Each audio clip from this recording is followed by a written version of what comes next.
All right, guys, welcome back to Candace Live. What can I say? Right at the top, I think I respect Kamala Harris. I have to respect this sort of greatness when you see it.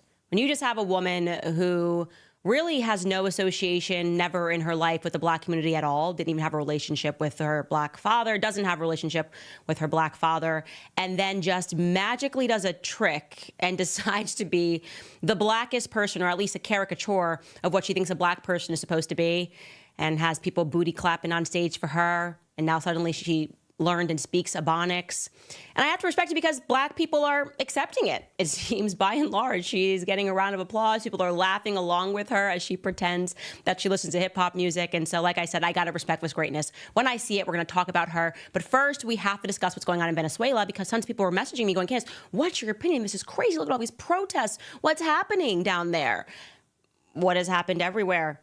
What has happened here? What has happened all around the world? Who do you think is behind what's happening in Venezuela? I'll give you one guess. You get 3 letters of a guess. That's what we have coming up on Candace Live.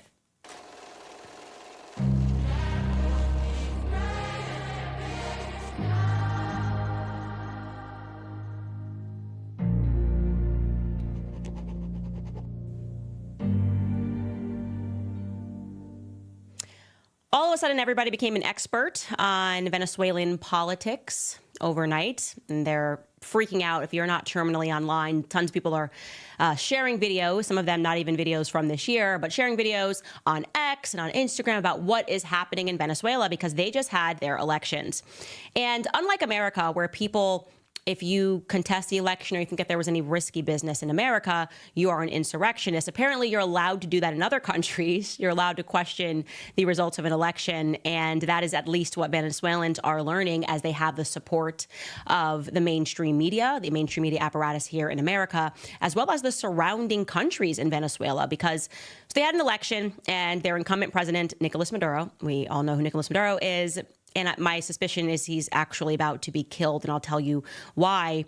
But the results came in, and the victory margin was he had 51% of the vote, weighed against 44% from the opposition. The opposition candidate was a man named Edmundo Gonzalez. But people felt that this was shady business because it is a corrupt country. Honestly, at this point, I'm looking for a country that is not corrupt.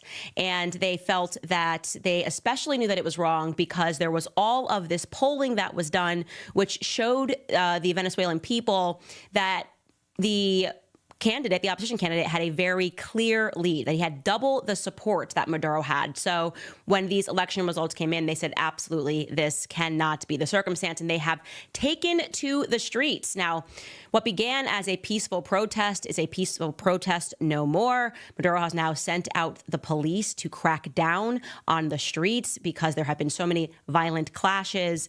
And in one circumstance, the protesters began pulling down statues. One such statue was the statue of Hugo Chavez, the former president of Venezuela, to express their rage over the results. Now, like I said, very interesting to see how the international community is responding to this, because I don't know if I'm like a dinosaur, okay? I might be a dinosaur. I'm not a spring chicken anymore, but I'm old enough to remember when this similar situation happened in America, and it was a long time ago. It must have been like, I don't know, like 2020.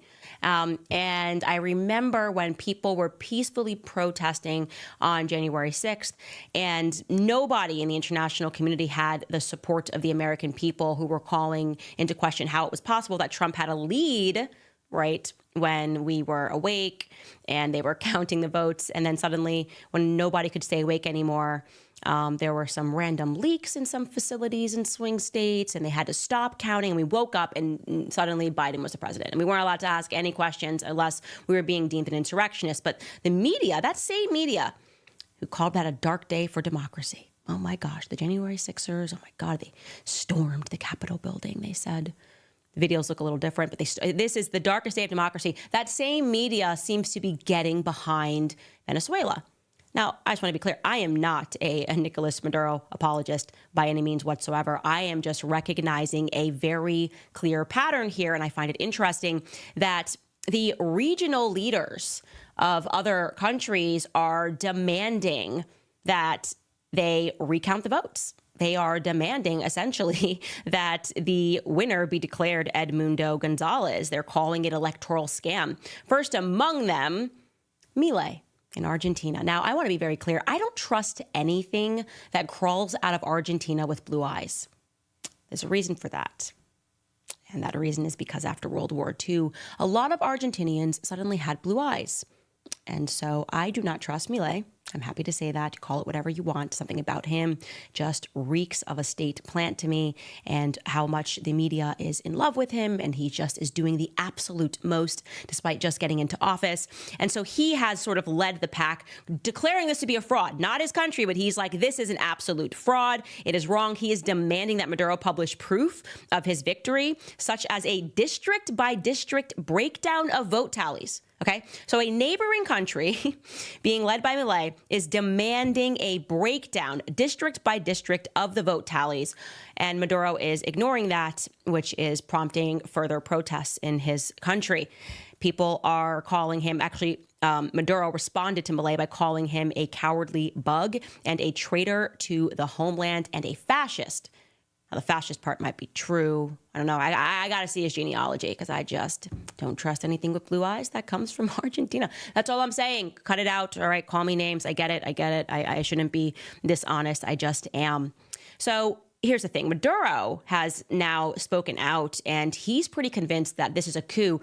And, you know, there might have been some earlier suggestions that they were, and by they, I mean the CIA and the global elite, were planning a coup. I don't know if you guys remember these headlines, and I'm just going to briefly remind you. But back in 2020, a U.S. Green Beret was caught organizing a failed cross-border raid of Venezuelan army deserters to remove Nicolas Maduro from office.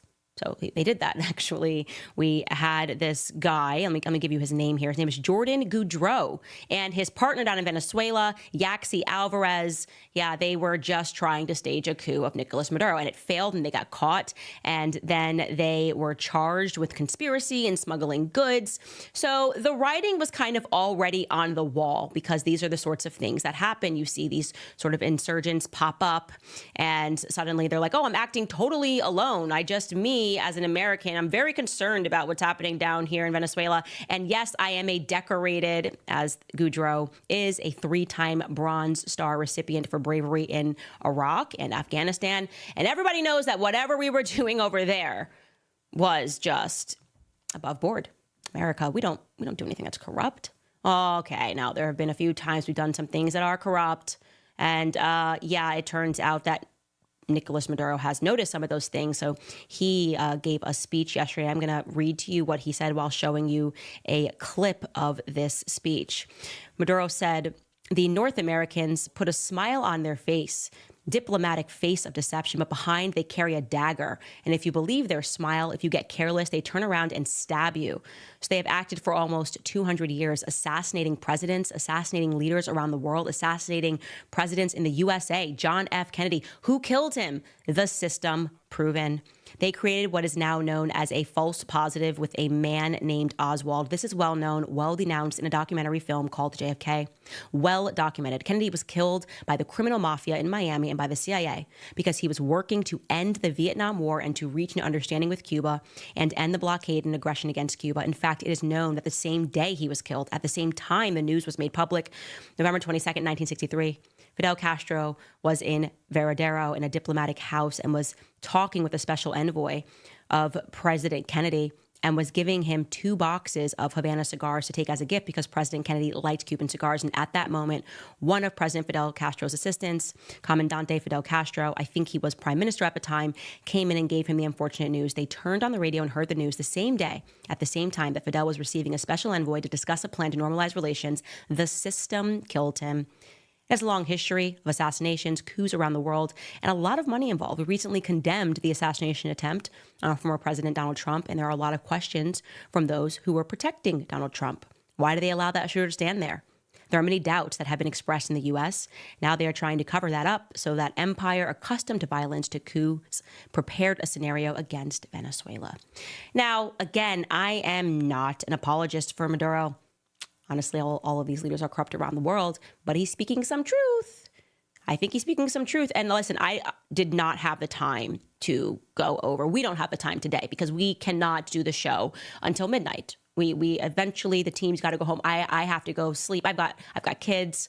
But if I could do the show until midnight, I would take you through every situation in which America has been involved in a coup. But I did decide to put together just a few of them, just dating back to the 60s, 50s, and 60s, right? Because that's not too long ago.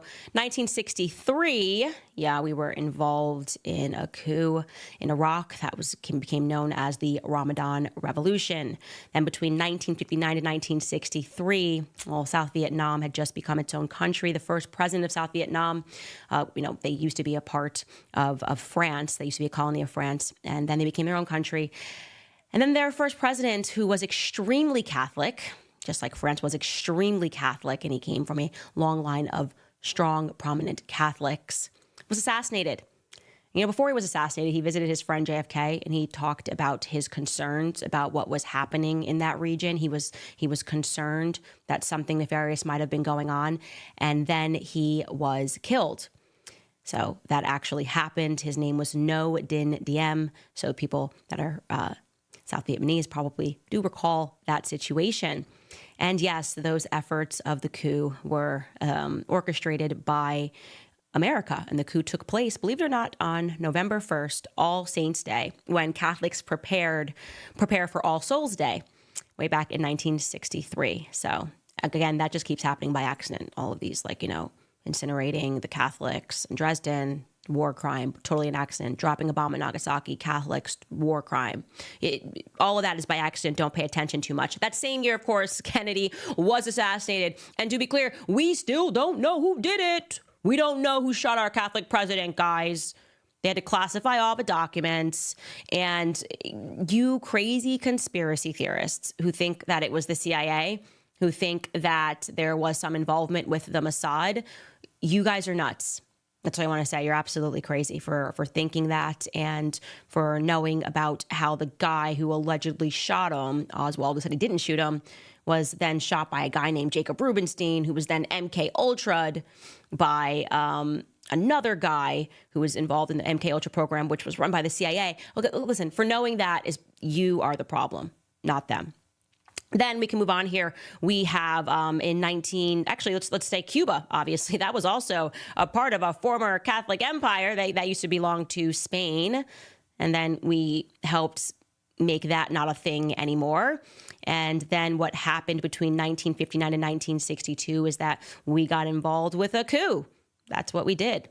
And then in response to the coup, Fidel Castro said, no, that's not taking place here. And then he became president. Again, that was in response to our coup. So we didn't like that when we did a coup, Fidel Castro said, you can't do that. And so then we were like, yeah, no, these Catholic Cubans are a problem. And we did what we had to do. Now, there was also, in case you didn't know this, an empire in Ethiopia. It was an Orthodox Christian empire. And that got crushed. Oh, we were involved again. I know, it's so crazy. It's always us. It's so weird. And it's just this running theme that it happens to be these strong Christian empires and countries that we go after for all the right reasons, where we were concerned. I'm not sure what we were concerned about in Ethiopia, but we did assist the Derg, which was Marxist and Leninist. And then we helped the person that was leading the Derg, a militant man, then escape after everything was overthrown. The U.S. helped him escape to Zimbabwe. So that Orthodox empire got crushed thanks to America. Lest we forget 1979, 1992, the Salvadoran Civil War. Obviously, we know El Salvador is also a Catholic country, but who's counting? And we got involved in that, similarly staged a coup. Then there was Angola, right? That too was a Roman Catholic colony of Portugal. History tells us, though, that it was an authoritarian regime that was incorporating social Catholicism. I'd like to try that here. I know, it's crazy. I might be a theocratic fascist, but I'd like to try a little social Catholicism. Anyways, we found it to be problematic. And fortunately, lucky us, the prime minister died of a stroke in 1968. And then we moved in and we helped with another regime change. I mean, America, we are incredible. Then there was that time in Chad, 1981, similar situation. This kind of had to do with Gaddafi. You know, he was like all about like African empowerment. He was working with the UN, and his next door neighbor from Libya was Chad, and he had a great relationship with that guy. And it says here that really the U.S. had an issue because they saw that the leader of Chad was just too close to Gaddafi. It was a problem. You know, the Gaddafi was becoming powerful and he was getting along with his neighbors. So they found that president or that leader, Ouadé, had to go. And so that's what we did. We just overthrew it. That's what we have to do. In order to protect democracy, in order to spread democracy, you have to keep thwarting it. Now, every good American student knows that's how it works. If we want to protect and save democracy, we got to keep thwarting it and killing people. All right. And that's how this goes. And that's what happened. And in 1989, we did this again in Panama. 1991, who could forget what we did in Haiti? And it goes on and it goes on and it goes on. And it seems as though it really never quite stops. And so you have to forgive me. I might be becoming a little bit cynical. I will admit it. But this just seems like a pattern. Again, I've only, I think, mentioned about 8 there to you. Just a pattern.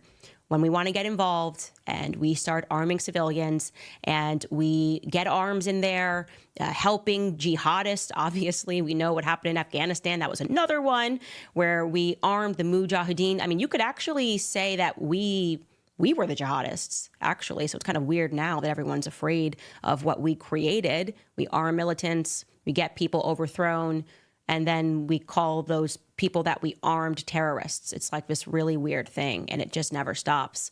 So what's going on in Venezuela? Oh, probably the same stuff that happened in Ukraine. I know the press kind of told you that, like, oh my gosh, I can't believe that Russia invaded Ukraine for no reason, but that's actually not what happened. So I'm going to show you this little teaser for next week. I sat down with Dave Smith. He is one of my favorites. And we spoke for an hour and a half at length about everything that is happening in America and abroad. And he brought up the absolute insane narrative surrounding Ukraine and the American ignorance of what we did in that region that may have, in fact, pissed off Vladimir Putin. Take a listen. Like, if you look at what's known as the Maidan Revolution in 2014, I mean, there's a lot of, you know, first off, the National Endowment for Democracy and the USAID are just pouring millions of dollars into it. And the Soros NGOs are the ones who got the protesters out onto the street. Like, it's so clearly a U.S. regime change. 100%. But on top of that, you have Victoria Nuland and John McCain and Senator Murphy and a couple others who are all in the middle of the protest with them saying, we're with you the whole way. They're handing out food and water. And what Jeffrey Sachs said, which I thought was great, I didn't think of this, but I'm glad he did. He's more clever than me. But he goes, just imagine if on January 6th, you had a bunch of high-ranking Chinese officials who were there with the protesters, right, saying, we have your back. We're with you. You know, take down this government. I mean, could you imagine what the response to that would have been? That's exactly what happened in Ukraine. For so that's literally what the U.S. did. That's literally what we did in Ukraine. Now, don't worry. Don't listen to me and Dave. It's coming out next week. Don't listen to us, because what will happen thereafter is that they'll crush history in that region. And so no one will remember exactly what happened. Then they'll have the mainstream media reinforcing that everything we did was above board.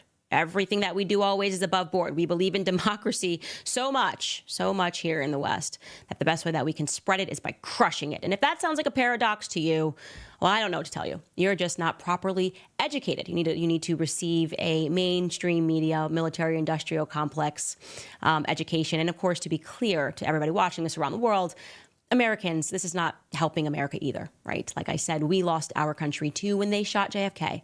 We are talking about a global elite who essentially uses countries as bodies to fulfill their initiatives. They use our troops to fulfill their initiatives as they continue to try to corrupt and take down and weaken every nation that is strong. And they did this at first by crushing all the empires, these strong Christian empires around the world. And then they divvy it up because they know that what is divided cannot stand. So that's what's happening around the world, and that's my viewpoint of what's happening in Venezuela. I understand that the people believe that these protests are natural, and that is a part of how a color revolution works.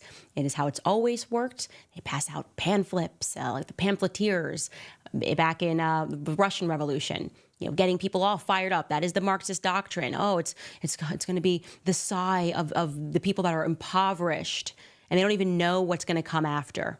And what's going to come after is going to be really bad. I mean, I think it was Alexander Solzhenitsyn who wrote that the history books reflect and make you think that all of these empires were so evil. That's part of it. They lied to you about history.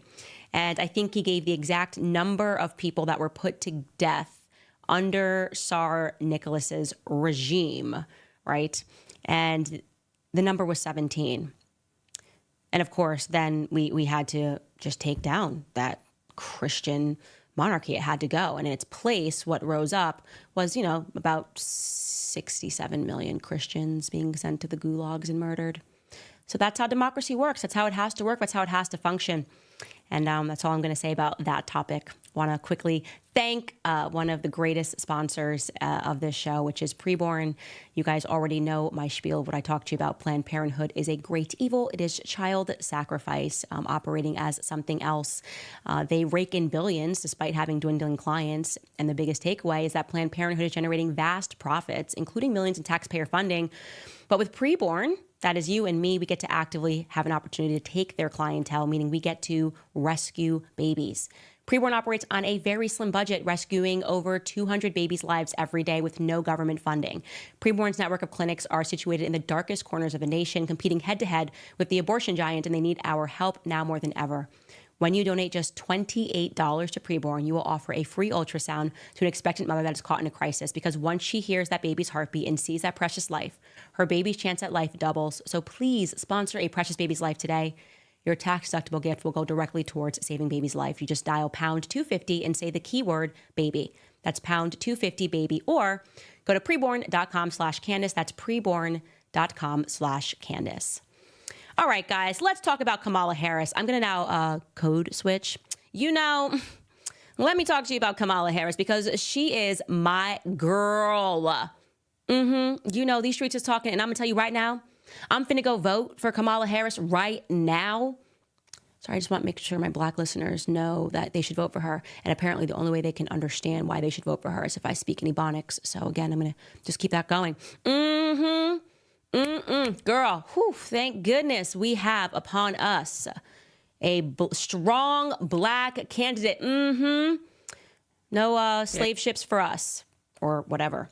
So here's the deal. You have Kamala Harris, and she was, throughout her entire political life, a very proud Indian woman. And that makes sense because, in case you didn't know this, Kamala Harris, despite being some percentage of Black, her father is not fully Black, her mother is fully Indian.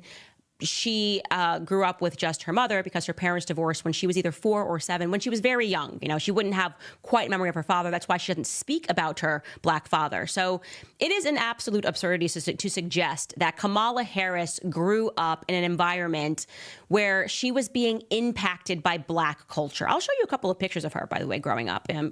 There she is. This is her as an adult, obviously, with her mother, and perhaps, I'm guessing, her sister, not entirely sure.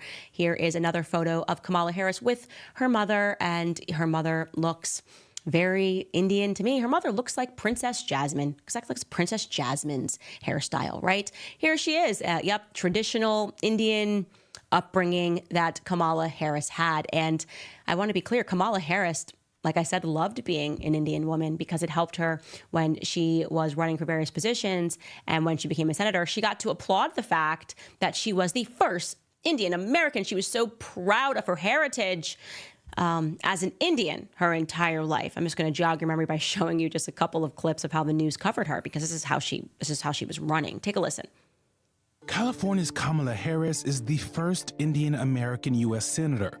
And California's Attorney General Kamala Harris has scripted history as she won the U.S. Senate seat from the state, becoming the first Indian American to achieve this feat. And certainly you could become the first Indian senator in U.S. history, which would be quite an accomplishment. Not good. I think she was speaking a different language. She's very excited. Anyways, that was Kamala Harris before she found out that she had to go black. She had to go black. And that is what has to happen if you want to secure the black vote and you're a Democratic candidate. They're not even updating the manuscript. I respect it. They are like, okay, what do we do every 4 years? They're like, okay, first find a black person that dies in the hand of police. Got it. Done. Done. Talk about that person and talk about police brutality. Got it. Done. Who we got? We got Sonia Massey. Okay, we're going to start talking about her. Get them all fired up. Let's do some headlines against black conservatives. Go after Candace Owens. Okay, great. Got it. Done. What's next? We need you to just go black.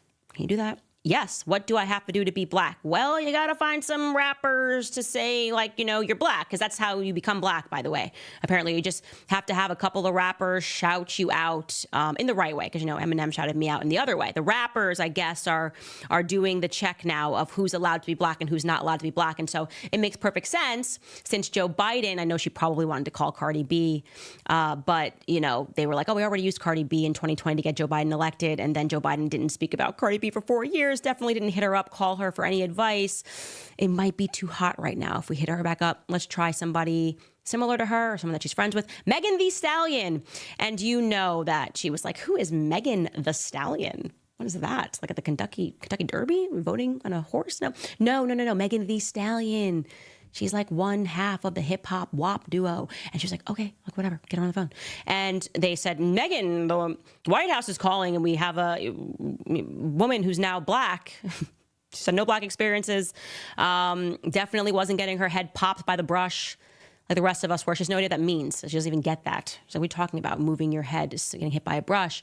But she's going to lean into this and we need you to get on stage and just twerk because that's what you black people like, right? And Megan Thee Stallion answered the call. Here she is, guys, on stage, shaking her booty for Kamala Harris.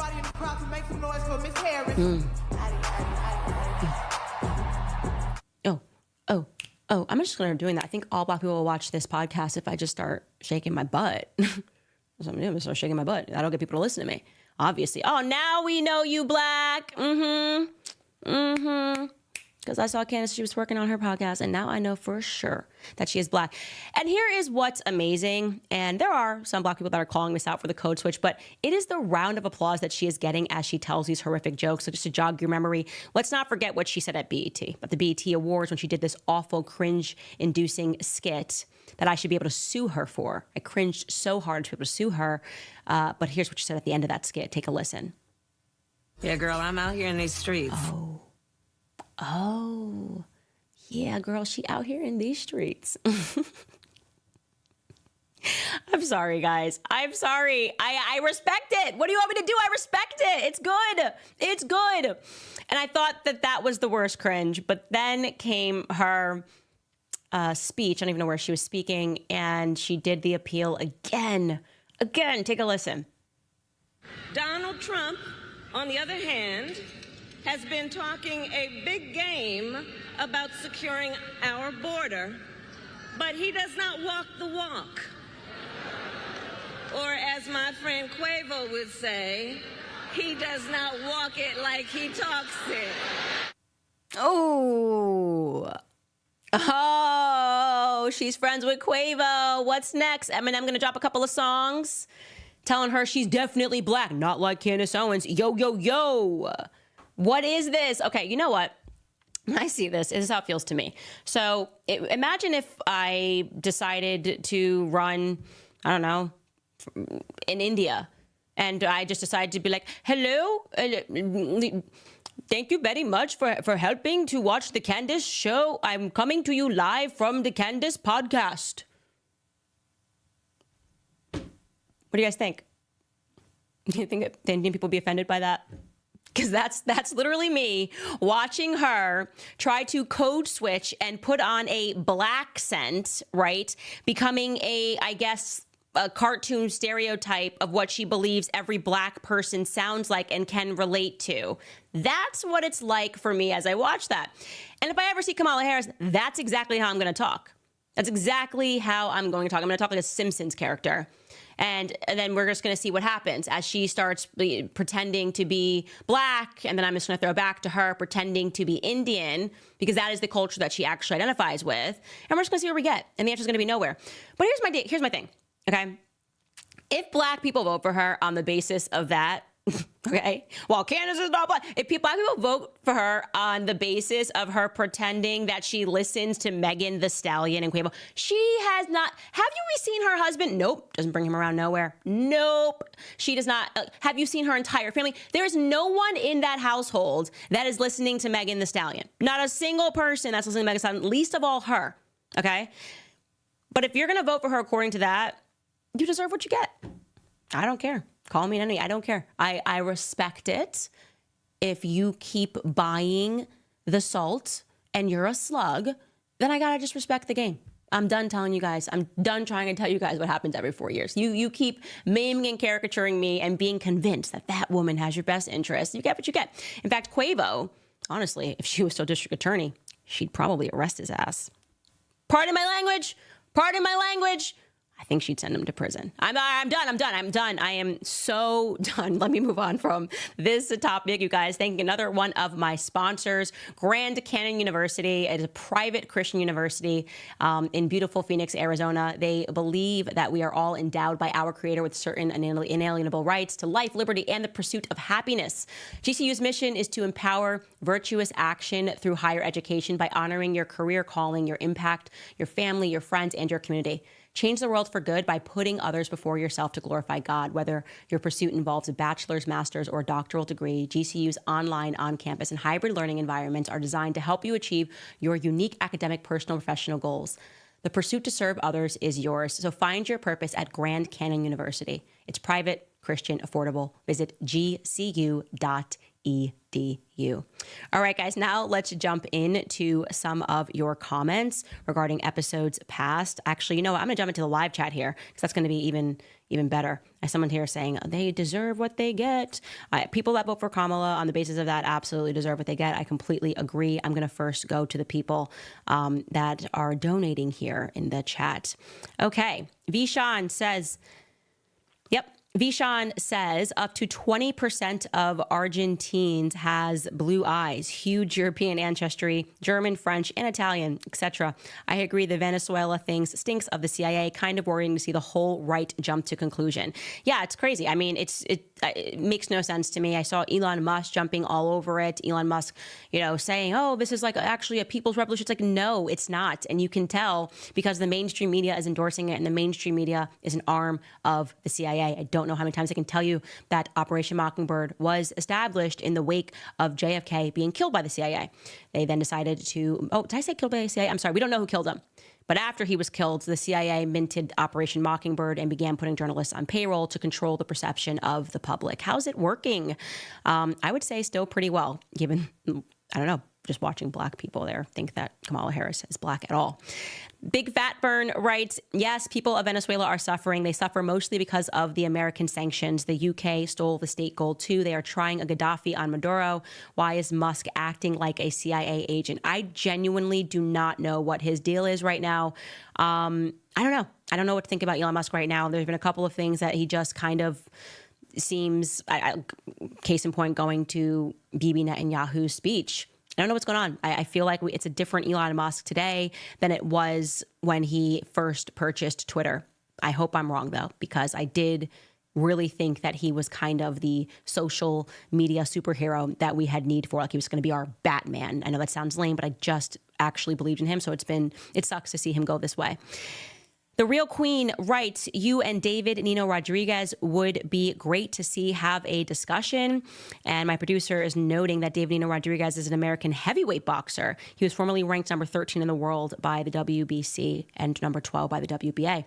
Sure, I'll have a discussion with him as long as I don't have to fight him.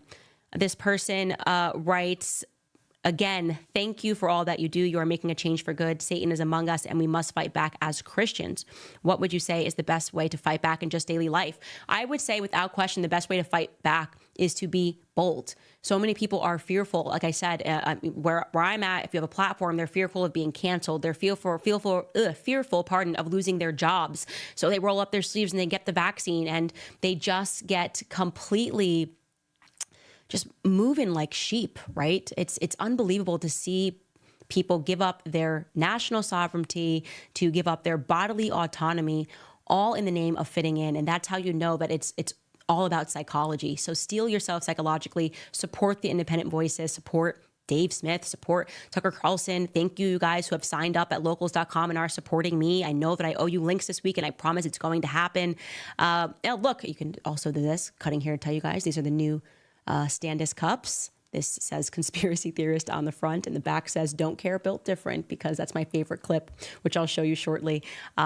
It's one that is the way us regular people think. It really shows how people who are deemed conspiracy theorists, like, no, we are rational, logical thinkers, and we refuse to have the government treat us like we're sheep.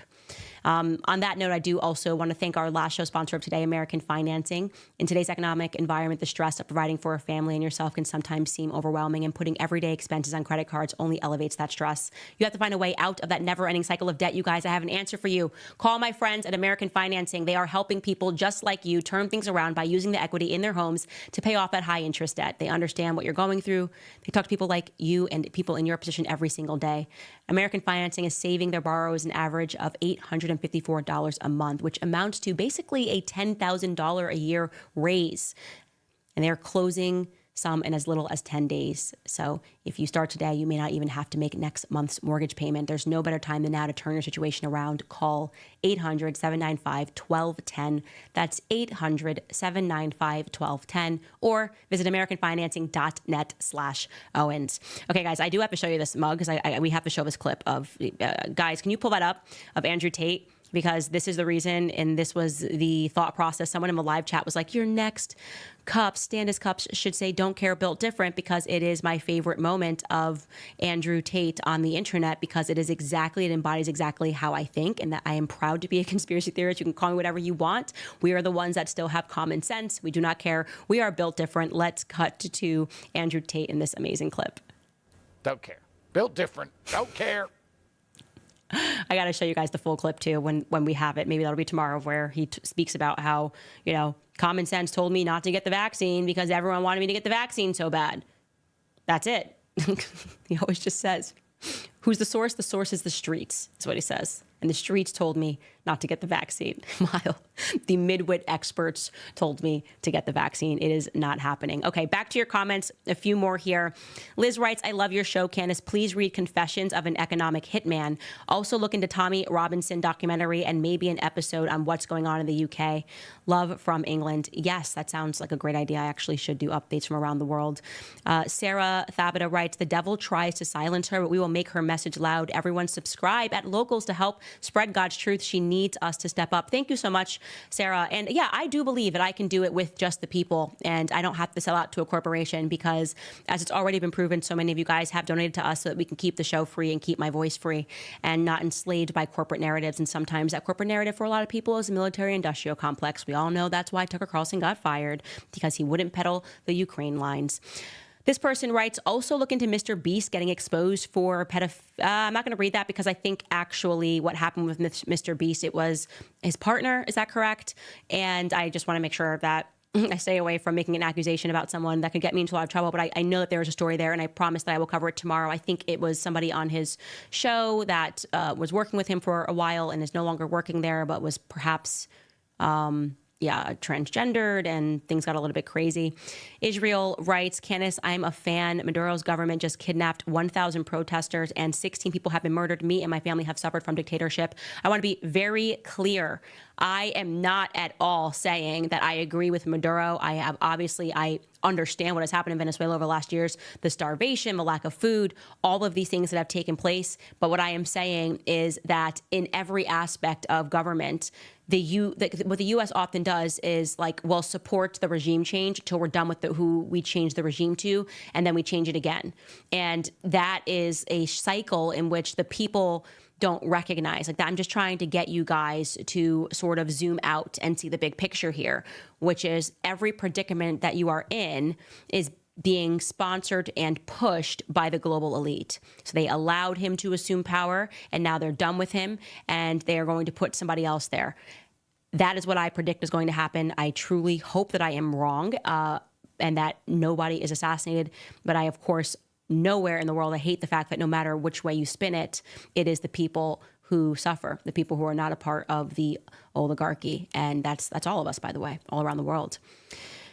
Katie writes, did you know that the word Kamala means terrible in Finnish? God bless you, Candace. We need more people like you in the world. Sarah writes, I'm a Muslim and I can say loud and proud, Christ is king. Indeed, he is. And that is a good place for us to end. You guys, head to clubcandace.com and get your Candace cup. Head to CandaceOwens.com and become a supporter of the show. And I'm not speaking to black people until after the election. That's how I feel right now. I just want to say that right now. I'm not talking to any black people until after the election, because if we're buying this Kamala Harris stuff, we can't be friends right now. I'm deleting my sisters from my phone, my cousins. I'm not talking to any of you until you deal with Kamala Harris and this black scent that she's putting on. All right, guys, I'll see you guys tomorrow.